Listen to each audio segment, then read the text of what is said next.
ערב טוב, גבירותיי ורבותיי.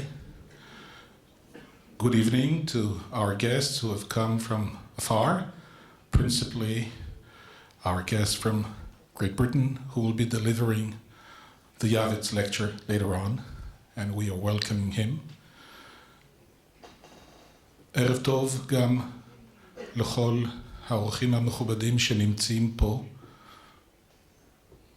בעיקר למשפחת יעבץ שנמצאת פה ולכבודנו הדבר,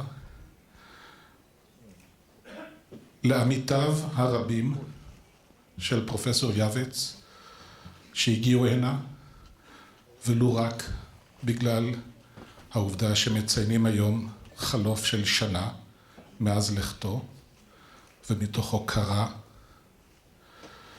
לעמיתים בהנהלת הארגון אמיר שעומד מאחורי המפגש הזה, ויושב הראש השר חריש, לעמיתיי בהנהלת המרכז לחקר הכוח המגן שאף הוא עומד מאחורי המפגש הזה, ערב טוב, ולכל האורחים הרבים החשובים ממחוזות שונים שהתכנסו הערב. המעמד הזה הוא בעצם ערב העיון השנתי הראשון שאנחנו רוצים לקיים, מתוך דבר שאנחנו מאמינים ורוצים שיהיה למסורת שנתית לזכרו של צבי יעבץ. כמעט תמיד נעשה למען הדבר יהיה ביום השנה או בסמיכות לו. במרכז של כל אחד מימי העיון, ערבי העיון האלה, תעמוד הרצאה מרכזית, הרצאת אורח, הרצאת יעבץ השנתית. אנחנו נרצה גם במעמדים הבאים הללו להעניק מלגת יעבץ עבור חוקר או חוקרת שיעסקו בעיון ובמחקר בתחומים שצבי יעבץ ילך בהם. מלגה זאת תהיה תרומת דוקטור אייב פלד, גם הוא ממוקירי צבי יעבץ. אשר כבר היה בכיר במערכת ההשכלה הגבוהה, הוא הקדיש זמן ומאמץ לא מבוטל לסייע בהקמת בית הספר לפיקוד ומטה ולהנחיל את לימודי ההיסטוריה שם, בתור המטען ההשכלתי שיאה לקצינים בצה"ל, ובמידה רבה הוא צדק. מספר קציני הצה"ל שספגו אהבה וגם דרך ארץ בפני ההיסטוריה היה פעם גדול. הכותרת המשמעותית ביותר הייתה הכותרת שהוא נתן לספרו על אוגוסטוס ב-1988, כאשר הוא קרא לזה ניצחונה של מתינות. שימו לב לבחירה של המילה ניצחון, שבדרך כלל מייחסים אותה למעשה הצבאי, הוא ייחס אותה למתינות, לסבלנות, לאורך הרוח, כיאה להיסטוריון גדול. ולכן אעיד בפניכם שבתקופה שהייתי ראש אגף המחקר במוסד, שזה גוף של אנשי מודיעין, היה רק פעם אחת שעשינו אירוע כלל אגפי, ובמקום להזמין אומן, כפי שיש ונוהגים, בחרתי להזמין את צבי יעבץ. יש שיגידו כמובן שהיה פה גם משום היכולות הללו, אבל לא לשם כך הוא בא. הוא בא בין היתר משום שכבר אז ושם חשבתי שהדיסציפלינה שהוא גילם עם גישותיו הם היאות לחוקרי מודיעין, והוא היה אורח הכבוד שלנו בפעם היחידה שהזמנו מישהו בחוץ. הייתם צריכים לראות איך ברקו עיניו של יעבץ. אני רוצה לספר לכם שאני לפני 50 שנה כגימנזיסט בכיתה ט' רכבתי על אופניים לבניין באבו כביר, שבו אוניברסיטת תל אביב נולדה או החלה את דרכה, רק בכדי לשמוע את המרצה צבי יעבץ. ולא אשכח את אותו יום, כי בכיתה שהיום בית הספר לטבע שוכן, בכיתה ישב התמהיל שאז היה בעל הרצאותיו, סטודנטים כמובן, אבל פה ושם בוהמה, פה ושם קצינים, ומככב יעבץ. הוא העמיד תלמידים הרבה.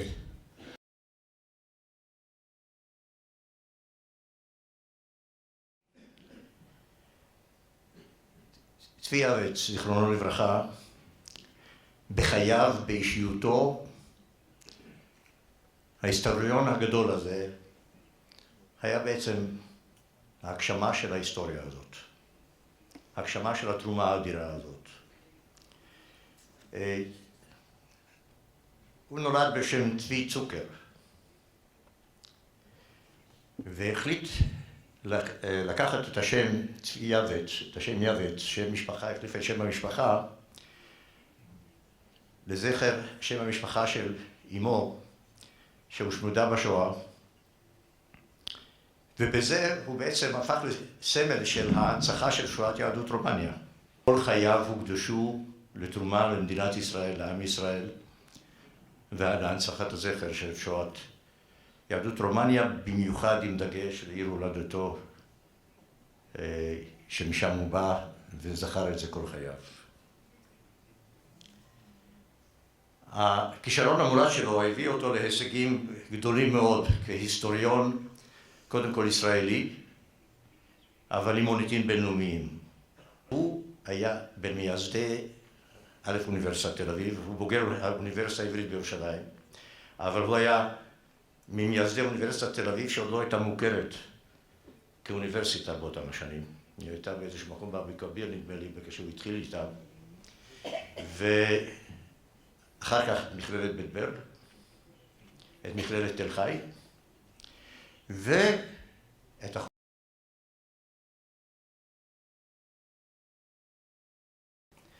When you have good friends, my father used to say, you do not need תקציר. Obviously, he was right. For my father, Czernowitz represented more than a geographical accident of birth.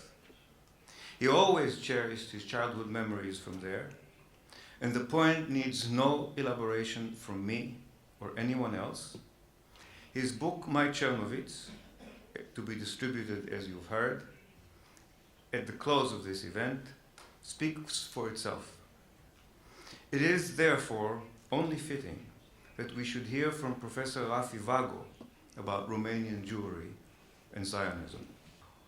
While ancient history was his professional field of study, his interest in modern contemporary history went far beyond casual curiosity. In his library of over 6,000 volumes, an entire wall, floor to ceiling, is dedicated to the emergence of socialist ideologies, the rise of communism, World War I, and especially World War II, aspects of which he experienced personally as a teenager, first in Soviet, then in Nazi-occupied Czernowitz. When asked about the difference between ancient and modern history, he often used to observe that while ancient history suffers from too much orientation and not enough information, modern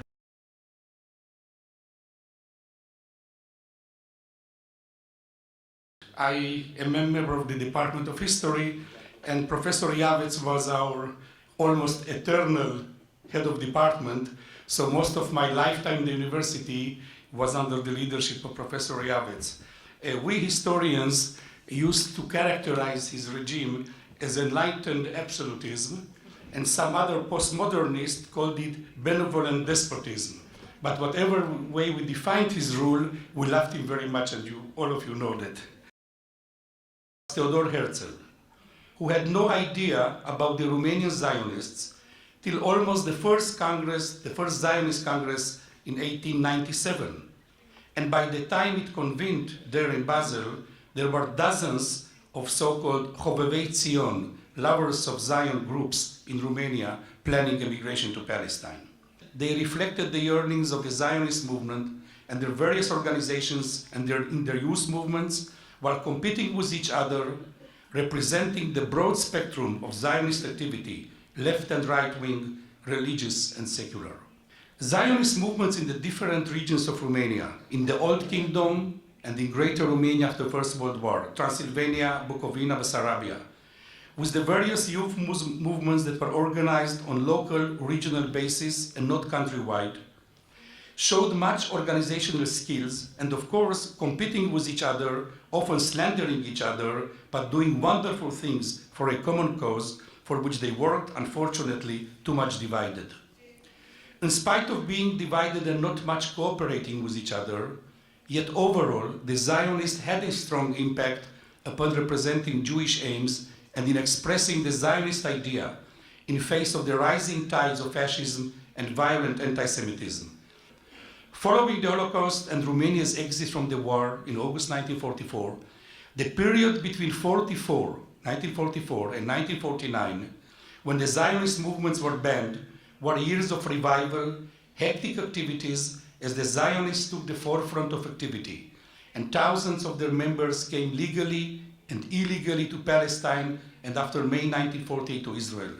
Those were the great days of the Zionist enthusiasm, activity, organizing in Romania, organizing immigration, preparing them to a new life in Palestine, Israel, like the Hanoar Tzioni and other groups, Hashomer Hatzair. Many of the young activists of the Holocaust generation, as Tzvi Ya'bez, Yitzhak Arzi, left to Palestine before the years of persecution in Romania, of the communist persecutions. Their activities in helping the survivors of the Holocaust, their participation in the War of Independence and the subsequent struggles in building the state, their significant contribution of the Romanian newcomers from Romania in all walks of life in Israel may serve as a living testimony.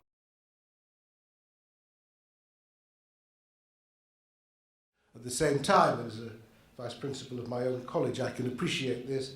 He was a distinguished and effective academic leader. Yeah. And in particular, of his landmark book, Plebs and Princeps. Here he observed the attitude of scorn and contempt towards the common people, shown by ancient historians and by extension some of his own contemporaries, who had found little in their sources about the political role of the plebs and for that reason had assumed that there was nothing worth writing about. It brings to mind the conclusion of W.H. Auden's poem, The Unknown Citizen. Was he free? Was he happy? The question is absurd. Had anything been wrong, we should certainly have heard. The pleb category was itself residual, a means of describing all those freeborn Romans who were not members of the elite. In succeeding centuries, plebs acquired importance not just because of this actual historical role in Roman times, but as a description of a general condition that can affect the masses. They may appear quiescent, docile, and content, yet suddenly erupt into angry demonstrations and even mob violence. I've been writing this lecture against the backdrop of flash mobs in Brazil, of anti-government riots and demonstrations in the Ukraine, demanding elections, more in Thailand, in this case demanding that elections be postponed. One nomination for the Oscars this year focuses on a documentary about the activists of Cairo's Tahrir Square. And the other day, the third anniversary of the initial anti-Mubarak demonstrations was marked by competing protests and yet more demonstrations and considerable violence. Now, an answer to this partly depends on how one views strategy. And if you'll excuse the plug, I recently published a history of strategy in which I challenged the common description of strategy as being about a plan, as being synonymous with a plan, a sequence of steps that will conclude at some desirable endpoint. The problem with plans is that in any other conflict, other actors are involved. They have their own interests and objectives, and this invariably interferes with the execution of plans. Those of you with military background will be aware of von Moltke's observation that no plan survives contact with the enemy. I happen to prefer Mike Tyson, the boxer's characterization, everybody's got a plan until they get punched in the mouth. But these strategies, and this is a theme I want to explore a bit more, can be intuitive. That does not mean to say that they're inchoate or random, but instead that they draw on embedded and established norms and patterns of behaviour. Now, in the Rome of 6th century BCE, the proles were a class of people who were identified on the census by the number of their children, as they had no property worth listing. The proletariat were the producers of offspring, thereby describing a particular contribution to Roman society in the form of children to populate the burgeoning empire. They were freemen, but of the lowest class, increasingly impoverished as a result of the extension of slavery. Their political role was inherently limited by their lowly status. Yet Winston Smith says a number of times that if there is hope, it lies with the proles, as they possibly have kept their humanity. They were still outside the controls that limited his own life, and so must have some capacity for rebellion. If only, he asked, the swarming, disregarded masses could become conscious of their own strength and acted deliberately, they could overwhelm the ruling minority. In the end, the party could not exert control. In the end, the apathetic, docile proles gave way to the fury of the plebs. From a different perspective, however, we might not come down too hard on the plebs for this lack of ambition. After all, most deliberate and considered attempts at transformational change, even when led by professional revolutionaries, also fail.